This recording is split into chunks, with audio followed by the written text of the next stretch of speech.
Hello, नमस्कार, आदाब, सत श्री अकाल और अस्सलाम वालेकुम। मैं हूं मोहम्मद अहमद काज़मी, लेकर आया हूं फ्राइडे के लिए खास प्रोग्राम साउथ एशिया पर नजर सैयद अली मुश्तबा के साथ। आज बहुत ही अहम खुशी का मौका है कि सैयद अली मुश्तबा साहब को अभी हाल ही में चेन्नई में हलाल इंडिया की तरफ से एक अवार्ड मिला है जिसका नाम है ज्वेल ऑफ जर्नलिज्म। वो हम मुबारकबाद देते हैं जनाब सैयद अली मुश्तबा साहब को। हम खबरों पर तो बात करेंगे आगे बढ़ करके, जो खबरें अफगानिस्तान, पाकिस्तान, बांग्लादेश और श्रीलंका, जो इस पूरे इलाके के मुल्क हैं, उनकी खबरों पर हम बात करेंगे।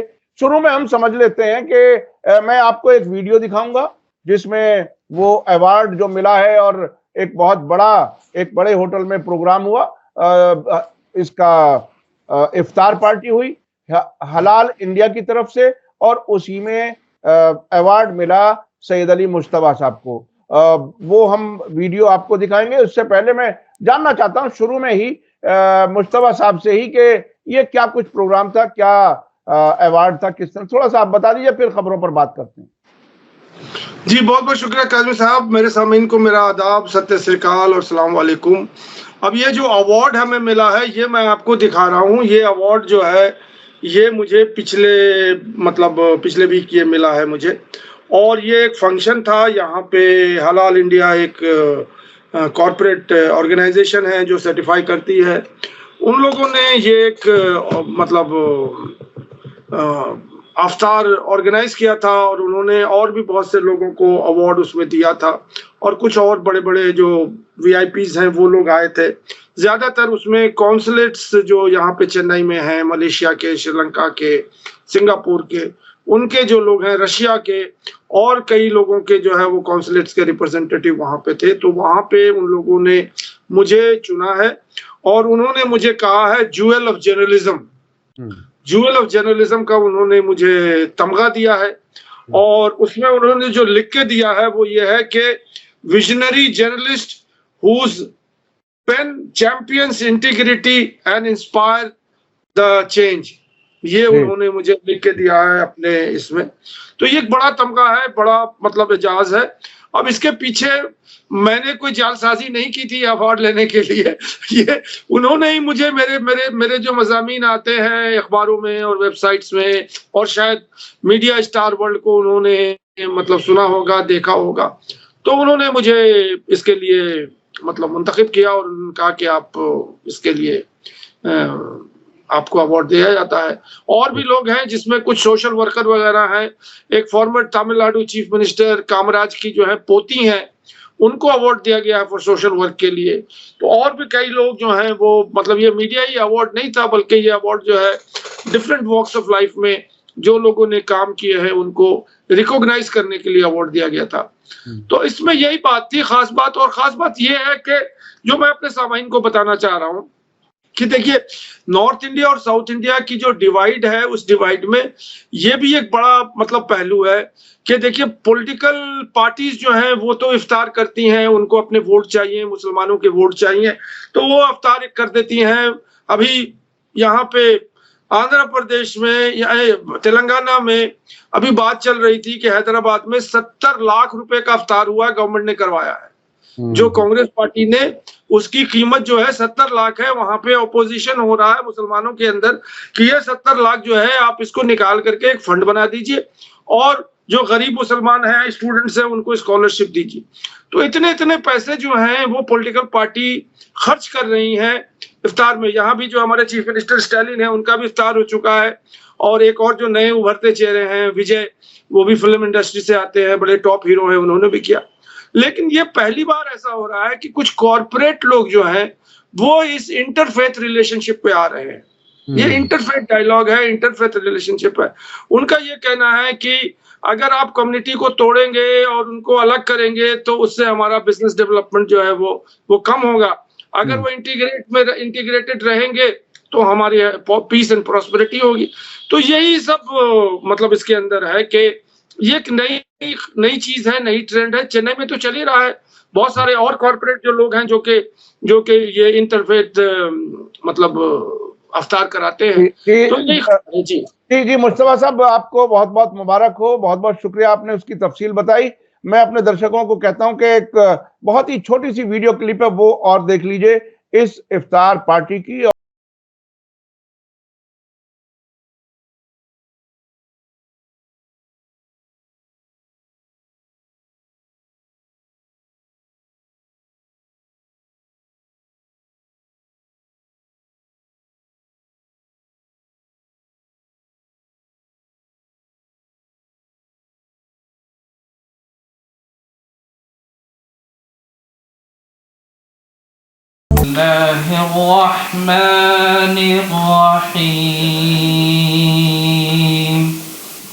The month of Ramadan is that in which the Quran was revealed, a guidance for the people, and clear proof of guidance and criterion. Community to celebrate the values of unity, compassion, and mutual respect.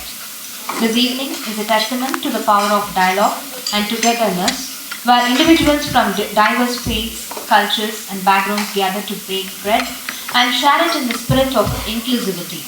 It is a Allahu Akbar. Sami Allahu liman hamidah.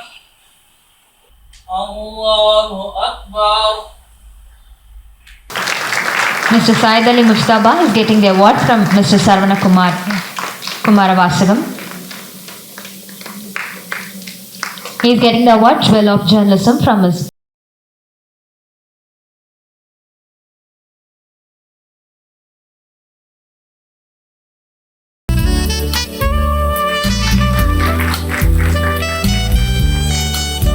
Hello, I'm Syed Ali Mushtaba. I'm a journalist and today I'm here at Halal India Iftar function.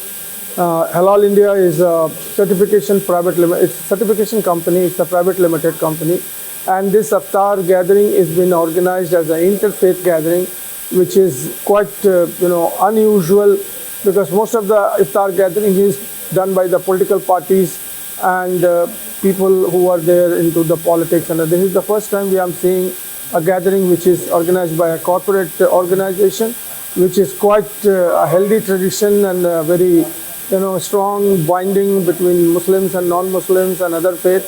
And I thank Halal India for this event, and all the best to this future events of Halal India. Thank you.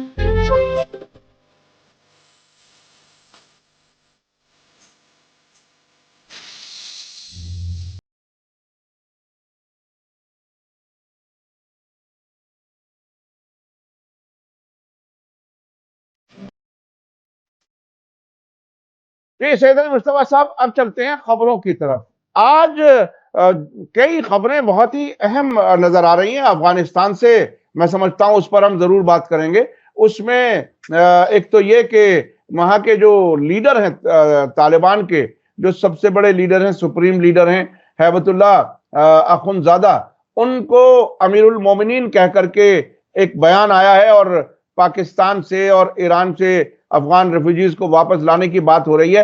मेरे ख्याल से उसको समझना बहुत जरूरी है, क्योंकि एक तरह से रिहेबिलिटेशन का काम शुरू हो रहा है। इससे ये इशारा मिल रहा है कि अफगानिस्तान में अब अमन बेहतर, हालात, सिक्योरिटी के हालात बहुत बेहतर हैं। उसी से मैं समझता हूँ शुरू कर। तो ये खबर यही है कि इस्लामिक एमिरेट्स ऑफ अफगानिस्तान जो है वो 7,000 एकड़ जो है वो लैंड वो अलोकेट किया है जोजान प्रोविंस में।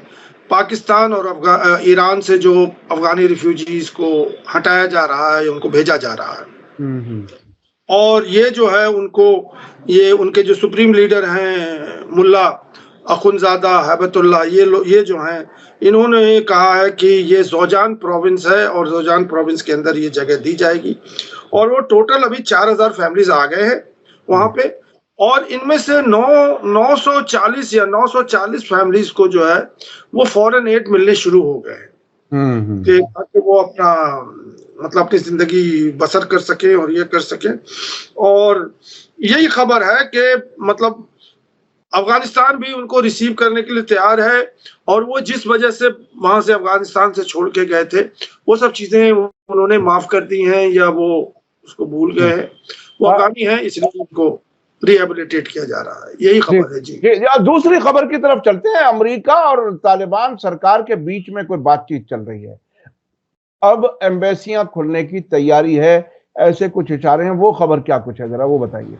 वो बहुत ही अहम है जी। वो ज़बीहुल्लाह हैं जो कि स्पोक्समैन है एमिरेट्स के, इस्लामिक एमिरेट्स के, उन्होंने ये खबर दी है कि अमेरिका से जो है वो ऑनगोइंग नेगोशिएशन हो रहा है, वो handing over of Afghan embassy in Washington और केयर टेकर गवर्नमेंट के की जो सरकार है, केयर टेकर की सरकार, वो उसको मतलब वहां पे टेक ओवर करेगी वॉशिंगटन में। तो तालिबान के नुमाइंदे जो हैं वो वॉशिंगटन में जाके बैठेंगे और वहां जाकर के वहां से अपने मतलब यह कि जो कार्रवाई है एम्बेसी की वो करेंगे।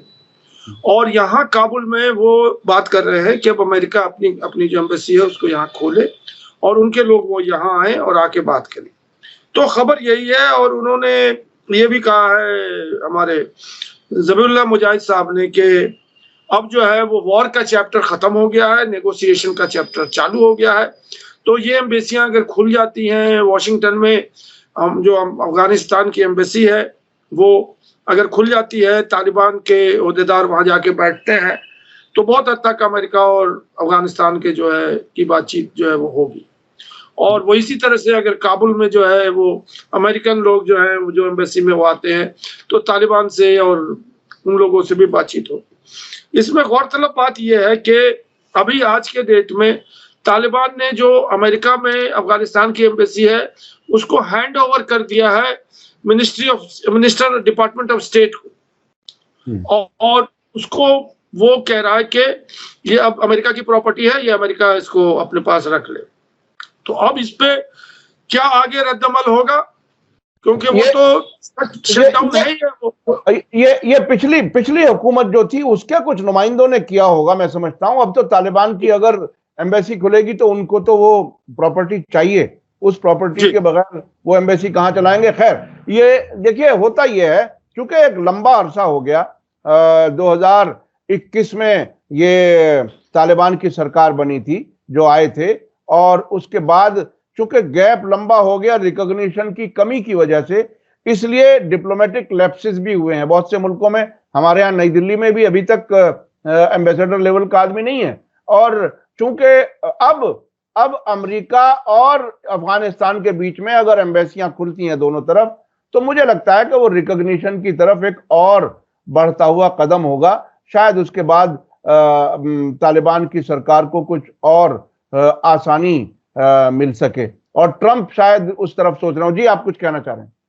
नहीं, इसी हवाले से, इसी कॉन्टेक्स्ट में ये जो है ज़बीहुल्लाह मुजाहिद साहब ने ये कहा है कि जो दोहा राउंड ऑफ टॉक्स हुआ था जिसके बाद जो है तालिबान आए थे, तो उस राउंड ऑफ टॉक्स में उन्होंने कहा कि आधे जो राउंड ऑफ टॉक्स के जो करारदाद थे वो पूरे हो गए हैं और आधे जो है अभी तक पूरे नहीं हुए हैं। तो उनको पूरा करने के लिए ये एम्बेसियां अगर खुल जाती हैं तो बहुत आसानी हो जाएगी। हम यहाँ से अमेरिकन एम्बेसी को बोलेंगे और वहां से जो अमेरिकन बोलेंगे वो यहाँ पे होंगे, तो वो जो दोहा राउंड ऑफ टॉक्स, वो मालूम नहीं कितने 700 या 800 राउंड टॉक्स हुए थे दोहा में, बंद कमरों में। और तो उसके लिए वो ये कह रहे हैं कि ये एम्बेसियां अगर खुल जाती हैं तो बाकी चीजें जो हुई थी तो कम्युनिकेशन में आसानी होगी और दोनों सरकारों के बीच में कुछ राब्ते बढ़ेंगे। ये बात अपनी जगह बिल्कुल सही है। हालांकि ट्रंप ने सरकार बनाने के बाद एक अजीब सा एक बयान दिया था कि जो हथियार हमारी फौजें वहां छोड़ के भागी थी, आपको याद है बगराम एयरपोर्ट से आखिरी फ्लाइट रात में एयरपोर्ट की लाइटें बंद करके हवाई जहाज उड़ा था। शायद दुनिया का ये एक लंबे अरसे के बाद अंधेरे में कोई हवाई जहाज उड़ा हो, वो हवाई जहाज उड़ा था, डरे हुए थे। और अब ट्रंप ने एक बयान दे दिया था हुकूमत में आते आते ताजा ही कि हमें वो बगराम एयरपोर्ट जो है एयरबेस वापस चाहिए। वो तो तालिबान ने मना कर दिया, लेकिन अब एम्बेसियां खुलने की तैयारियां नजर आ रही हैं। अच्छा, अब आगे मैं चलना चाहता हूं कि ये यूनाइटेड नेशन का जो मिशन है असिस्टेंस का, उनके कोई नुमाइंदे भी अफगानिस्तान आए थे, उसमें क्या कुछ हुआ? जी, ये खबर ये है कि UNAMA ये एक यूनाइटेड नेशन का ऑर्गेनाइजेशन है, United nation assistance mission in Afghanistan.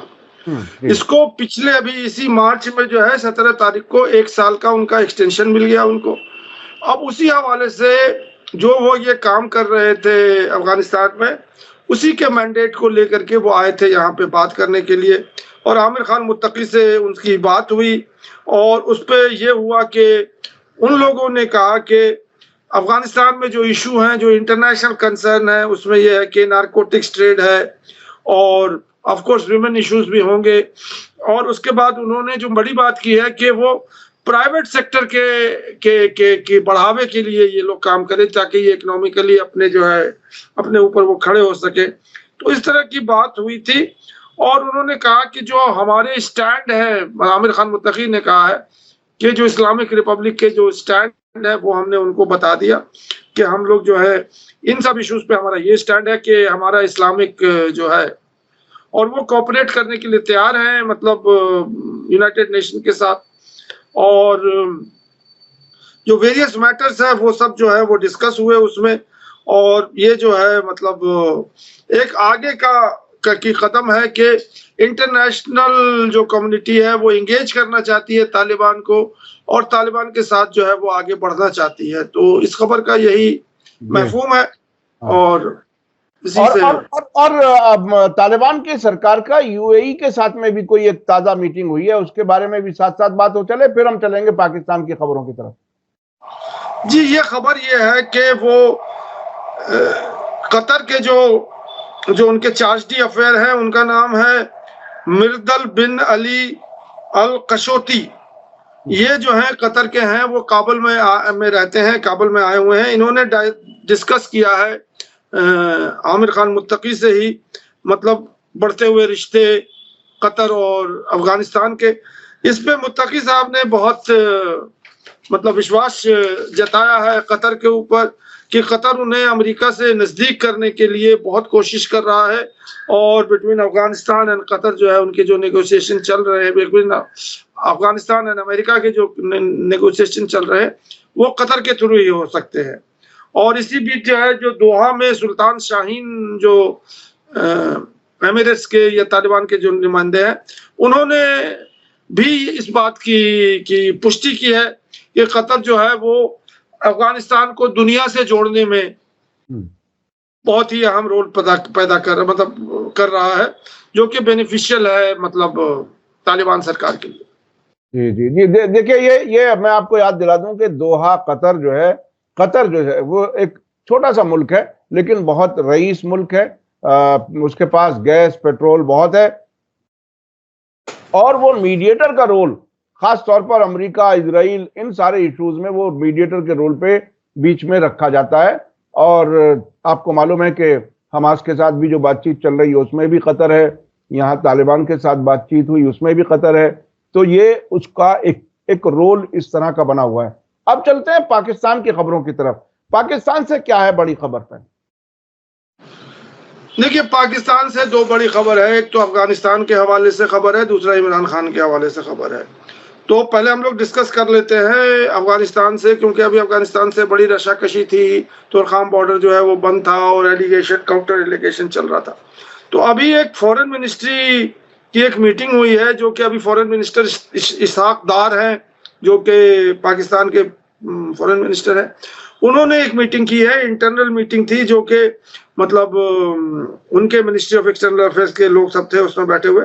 तो उन्होंने कहा है कि अफगानिस्तान के साथ हमें सस्टेन डायलॉग करने की जरूरत है, और जो भी हमारे कंसर्न है वो हमें अफगानिस्तान को बताना होगा, और उनसे कहना होगा कि इस कंसर्न को आप अटेंड कीजिए और इसको जो है आप मतलब सोल्यूशन की तरफ ले जाइए। और वहाँ उसी मीटिंग में जो एक पाकिस्तान के जो स्पेशल रिप्रेजेंटेटिव इन अफगानिस्तान है, उनका नाम है मोहम्मद सादिक। तो उन्होंने भी इस बात की पुष्टि की है कि काबुल में उनकी जो बातें हुई हैं तालिबान के साथ, उसमें भी उन्होंने कहा है कि तालिबान जो है वो एग्री कर रहे हैं कि एक डायलॉग जो है वो चलता रहे, और वो बायलैटरल डायलॉग जो है वो म्यूचुअल कोऑपरेशन के लिए और एक दूसरे के फलाह बहबूदी के लिए जो है वो हो। तो खबर यही है कि अब जो है वो जो कशीदगी थी और जो मतलब एक इरप्शन हुआ था पाकिस्तान और अफगानिस्तान के बीच में, उसमें कुछ अब मतलब ये है कि नरमी आ गई है। तो हाँ, ये इसमें बहुत दिलचस्प बात यह है कि एक ही प्रोग्राम में दो ऐसी खबरें जा रही हैं जिससे इशारा मिल रहा है कि अगर तालिबान और अमेरिका के ताल्लुकात बेहतर होंगे तो तालिबान और पाकिस्तान के भी ताल्लुकात बेहतर होंगे। पैरेलल चल रहा है तकरीबन। तो वो कहीं कोई और है जो बैठा हुआ वो हिला रहा है, तार हिला रहा है, ये महसूस होता है। अच्छा, अब जो दूसरी खबर है वो इमरान खान से मुताल्लिक क्या कुछ है? अमेरिका की दिलचस्पी इमरान खान में बढ़ रही है, क्या है खबर? जी जी जी जी, ये है क्या कि वो अमेरिका में एक बिल इंट्रोड्यूस हुआ है इसी पिछले मंडे को, वो यूएस बाई पार्टीजन बिल। वो जो है वो मतलब वहाँ के जो है, ये बड़ी अजीब सी बात है कि जो उनके रिपब्लिकन पार्टी के मेंबर हैं जो विल्सन, इनका नाम बहुत ये प्रो इमरान खान है और प्रो मतलब डेमोक्रेटिक पर्सन है, और एक रिपब्लिकन पार्टी के जो दूसरे हैं वो ये डेमोक्रेटिक पार्टी के दूसरे मेंबर है जिमी पेनेटा। इन दोनों एक साथ आ गए हैं और एक वहां पे एक्ट है उनका अमेरिका का जिसके अंदर global Magnitsky human rights accountability act है, उसी के हवाले से इन्होंने ये बिल लाया है वहां पे। और इनका कहना है कि इमरान खान जो है वो एक पॉलिटिकल प्रिजनर है और इन आर्मी चीफ जो हैं आसिम मुनीर जो है वो उनको प्रोसिक्यूट कर रहे हैं एज अ पॉलिटिकल अपोनेंट। ये उस बात में लिखी गई है। और उन्होंने कहा है कि आसिम मुनीर के ऊपर जो है भी मतलब कुछ सख्ती की जाए। और जो विल्सन साहब ने एक खत लिखा है डोनाल्ड ट्रंप को, उसमें यह कहा गया है कि आप पाकिस्तान के ऊपर प्रेशर दीजिए, उनके लीडरशिप के ऊपर जो है वीजा बैन कीजिए और restore democracy and release mister Khan. तो ये हलचल जो है अब अफगानिस्तान मतलब पाकिस्तान से निकल करके अब अमेरिका में हो रही है। तो अब देखिए इसका क्या मतलब कंक्लूजन निकलेगा अमेरिका। बहुत अमेरिका का मामला बड़ा दिलचस्प है। जब जो बाइडेन थे तो उन्हें इमरान खान पसंद नहीं थे, उन्हें जेल भेज दिया, सरकार बनवा दी। अब ट्रंप साहब आए तो अब वो कहते हैं नहीं इमरान खान बेहतर है, शायद अब उनकी सरकार बनवा दें। ये फैसले अमेरिका में हो रहे हैं, अमेरिका में हुकूमत बदलने के साथ साथ। अब मैं कई खबरें हैं, हमारे पास वक्त कम रह गया। बांग्लादेश से क्या बड़ी खबर है? जी, बांग्लादेश से भी बड़ी खबर है। वो ये है कि जो यूनाइटेड नेशन के जनरल सेक्रेटरी हैं एंटोनियो गुटरेस, ये कॉक्स बाजार जहां पे रोहिंग्या रिफ्यूजीज का कैंप लगा हुआ है और लगभग 20 लाख रिफ्यूजीज जो है वहां रह रहे हैं, जो कि रेकिन स्टेट म्यांमार से भागे थे 2017 में और यहाँ पनाह गुज़ीर हैं और इनका कोई देखने वाला नहीं है। ये एक कैंप लगा करके जो कि प्लास्टिक का कैंप है और टर्प उसका उसी तरह की कोई लकड़ी और उसमें वो लोग रह रहे हैं। और यहाँ पे ये आए थे हमारे जनरल सेक्रेटरी यूनाइटेड नेशन के एंटोनियो गुटरेस और उन्होंने अफ्तार किया वहाँ पे और उन्होंने वहाँ पे लोगों को एड्रेस किया और उन्होंने कहा कि वर्ल्ड कम्युनिटी जो है वो आपको भूल नहीं आपसे अलग नहीं हो सकती है और जो भी कुछ वर्ल्ड कम्युनिटी चाहेगी वो आपके लिए कह सकती है। लेकिन एक उसी के साथ साथ जो एक बड़ी खबर आई है रोहिंग्यास के हवाले से कि यूनाइटेड नेशन जो है उसके पास पैसे नहीं है कि वो इन रिफ्यूजीज को मतलब फंड कर सके उनके खाने के लिए, और उनके फंड हर साल कट हो रहे हैं और अभी हालत यह है कि उनको $12.50 जो है पर मंथ मिलते हैं अपने खर्चे बर्दाश्त करने के लिए एक आदमी। अब वो कट हो करके $6 पर पर्सन होने वाले हैं, मतलब आधे हो जाएंगे। अब बताइए महीने में $6, महीने में $6। आप समझ सकते हैं भारत में तकरीबन 80 रुपए के आसपास डॉलर है और $6 का मतलब ये कि 500 रुपए से भी कम, उतने में उसे पूरे महीने जिंदा रहना है। ये बड़ी अजीब सी बात है। जी, बात आप आगे जारी की। नहीं, अब जो दूसरी खबर है ये, और इससे ये खबर तो खत्म हो जाती है यूनाइटेड नेशन से और रोहिंग्यास के हवाले से।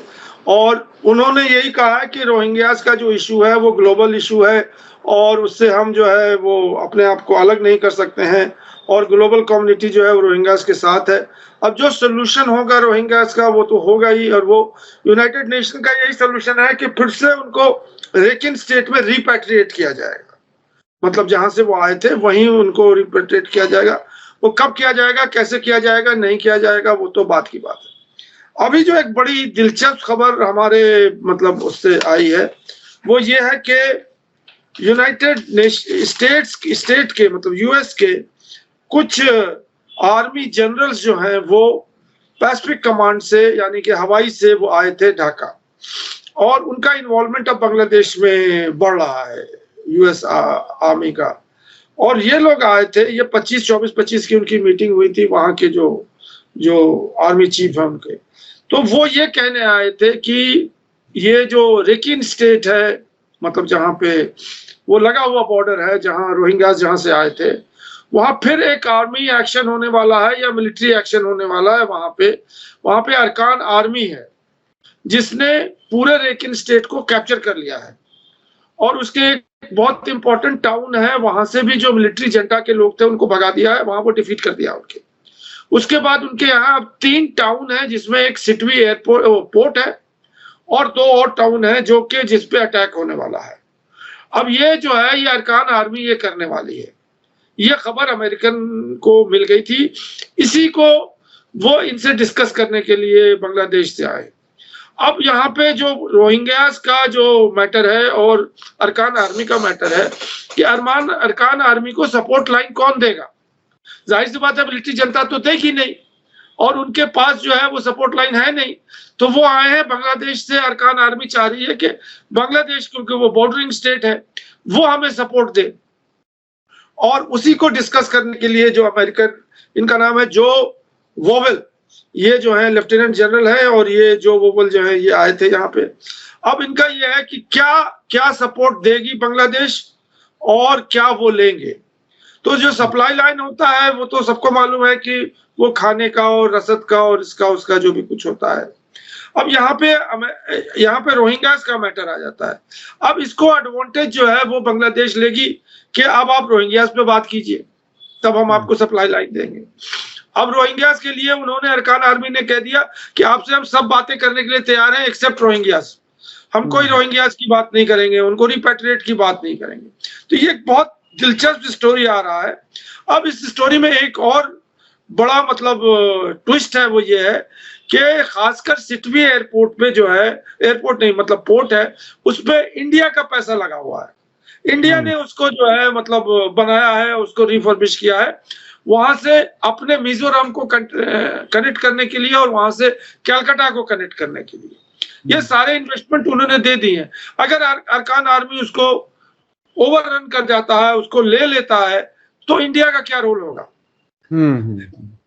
और इसमें एक चीज और याद रखने की है कि शेख हसीना ने अपने हुकूमत से बरतरफ किए जाने के बारे में अमेरिका पर इल्जाम लगाया था, और उन्होंने ये भी कहा था कि वो एक आइलैंड है जो अमेरिका हमसे लेना चाहता है, यानी अपना फौजी बेस बनाने के लिए, जिसके लिए बांग्लादेश तैयार नहीं था। शेख हसीना की सरकार, अब मोहम्मद यूनुस की सरकार है, तो वहां अमेरिकी जनरल्स आ रहे हैं और वो अपनी पसंद की जो भी कार्रवाई वहां करना चाहते हैं वो करने के लिए तैयारी कर रहे हैं। तो ये इस तरह से सरकारें बदल के अपने मकसद के लोगों को हुकूमतों में बिठा करके अपने काम करता है अमेरिका। ये बात भी बहुत साफ हो गई है।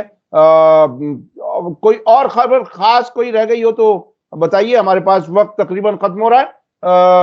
ये बहुत छोटी खबर है, ये बांग्लादेश क्या मोदी की और मोहम्मद यूनुस की मुलाकात के कोई इम्कान लगते हैं? मेरे ख्याल से वो खबर भी काफी अहम थी। जी, वो खबर ये है कि मोहम्मद यूनुस ने मतलब वहां पे बांग्लादेश के जो मिनिस्ट्री है वो मीटिंग होने वाली है, एक शायद दिल्ली में भी मीटिंग है अभी अगले हफ्ते या इसी हफ्ते, और एक जो कंफर्म जो है वो है बिम्स्टेक की मीटिंग है वहाँ बैंकॉक में, थाईलैंड में, वहाँ पे वो सेमिनार हो रहा है 3 और 4 अप्रैल को। तो उसमें बांग्लादेशी ने रिक्वेस्ट किया है बांग्लादेश गवर्नमेंट ने, यूनिस गवर्नमेंट ने, कि वो साइडलाइंस पे जो है मोदी से जो है 1-to-1 मतलब मीटिंग करें। लेकिन हमारे जयशंकर ने अभी स्टेटमेंट दिया इसी हवाले से कि उनकी जो रिक्वेस्ट है वो तो हमारे पास आ गई है, लेकिन हम लोग इसको कंसीडर कर रहे हैं, लेकिन हम नॉन कमिटल है मतलब उस मीटिंग के लिए, जो कि प्राइम मिनिस्टर मोदी से और केयर टेकर जो वहाँ के जो प्राइम मिनिस्टर हैं मोहम्मद यूनुस से। तो खबर यही है कि या तो इंडिया जो है वो अभी वॉच एंड वेट वाली बात कर रहा है कि क्या हो रहा है। अभी कोई वादा नहीं कर रहे हैं, वो कमिटमेंट नहीं दे रहे हैं। तो उन्होंने डिक्लाइन भी नहीं किया है कि ये मीटिंग नहीं होगी, क्योंकि वो तो मीटिंग अगर तो 1 घंटे पहले ही मतलब वो हो जाएगा। हो सकता बस है। ये खबर है। आखिरी खबर एक और जो है वो शायद हो सकता है कि मतलब मीडिया स्टार वर्ल्ड में, वो ये कि बांग्लादेश में कुछ अटैक होने वाला है, टेररिस्ट अटैक, जो कि उन्हीं के अंदर जो है कुछ इस्लामी संगठन जो एक्सट्रीमिस्ट संगठन है वो करने वाले हैं मतलब बांग्लादेश के अंदर। तो इस बात की जो है वो वहाँ के जो आर्मी चीफ हैं जनरल वकारुज़्ज़मा, इन्होंने कॉशन किया है पूरे बांग्लादेश के अवाम को कि आप जो है इसके लिए तैयार हो के, और इन्होंने कहा कि नेक्स्ट वीक ही होने वाला है, वो ईद के पास ही होने वाला है। तो इस तरह की बात उन्होंने की है। अब ये होगा कि नहीं होगा तो फिर हम उसको डिस्कस करेंगे, नहीं होगा तो अच्छी बात है। कोई इस किस्म का जो हमला होता है उसके पहले से कोई इत्तला, ठीक है, वो अगर इंटेलिजेंस इंफॉर्मेशन भी होती है तो वो अपने सिक्योरिटी अपैरेटस को होशियार करते हैं, ना कि पब्लिक में इस किस्म की बात होती है। मुझे याद आ गया कि हमारे यहाँ भी जब 15 अगस्त, 26 जनवरी, होली, कोई और ऐसे मौके पर रेड अलर्ट जारी करने का कहानी हुआ करती है, और उसमें बताते ये हैं कि पुलिस को और सिक्योरिटी एजेंसीज को एडिशनल फंड मिल जाता है खाने पीने के लिए। तो इस किस्म की खबरें खुफिया एजेंसियां के इतने आतंकवादी पहुंच गए इस शहर में, इस जगह, ये उनकी कहानियां होती हैं। लगता यह है कि वो एक तरह से प्लांटेड किस्म की खबर हो। हमें उम्मीद है कि ऐसा ना हो, चूंकि आतंकवादी हमला कोई भी हो उसमें बेगुनाह लोग मारे जाते हैं, जख्मी होते हैं। हमारी दुआ है कि ऐसा ना हो। बहुत बहुत शुक्रिया जनाब सैयद अली मुश्तबा साहब, आपको एक बार फिर मुबारकबाद कि आपको एक बहुत अच्छा अहम जर्नलिज्म अवार्ड मिला है, और हमें उम्मीद है कि आपका रिकॉग्निशन, आपका काम इसी तरह से आगे बढ़ता जाए। बहुत बहुत शुक्रिया। मैं अपने दर्शकों से कहना चाहूंगा कि आपको ये वीडियो कैसा लगा, इंटरव्यू कैसा लगा, कमेंट्स में जरूर लिखें और ज्यादा से ज्यादा लोगों तक शेयर करें। इसी के साथ मुझे दीजिए इजाजत। धन्यवाद, शुक्रिया। जय भारत, जय हिंद। मीडिया स्टार वर्ल्ड के और वीडियो देखने के लिए हमारे चैनल को सब्सक्राइब करें और सीधे नोटिफिकेशन पाने के लिए बेल आइकन दबाएं। और अगर हमारी खबर सच्ची और अच्छी लगे तो अपने व्हाट्सएप, इंस्टाग्राम, फेसबुक और ट्विटर अकाउंट पर जरूर शेयर करें।